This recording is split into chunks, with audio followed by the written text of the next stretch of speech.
বেতন ভাতা ও ছুটি নিয়ে ক্ষোভের জেরে এমভি বাখেরা জাহাজের লস্কর আকাশ মণ্ডল ওরফে ইরফান চেতনানাশক ঔষধ খাইয়ে 7 জনকে হত্যা করেছেন। বুধবার র্যাব-11 CPC-2 কুমিল্লা কার্যালয়ে এক সংবাদ সম্মেলনে এ তথ্য জানান র্যাব-11 এর উপ অধিনায়ক মেজর সাকিব হোসেন।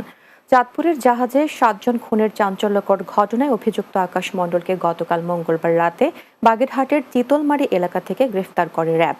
অভিযানে আকাশ মণ্ডলের ব্যবহৃত মোবাইল, ঘুমের ঔষধ, নিহতদের ব্যবহৃত মোবাইল ব্যাগ, রক্তমাখা জিন্সের প্যান্ট ও গ্লাভস উদ্ধার করা হয়।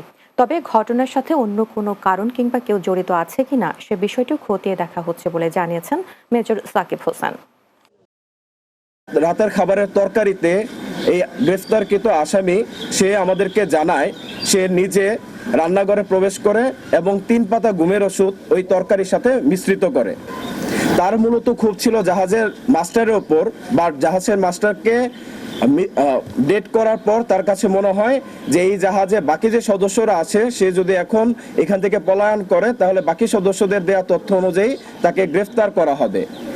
আইন শৃঙ্খলা বাহিনীর গ্রেফতার এড়াতে গ্রেফতারকৃত আকাশ ওরফে ইরফান বাকি সদস্যদের ক্রমান্বয়ে কুপিয়ে হত্যা করে।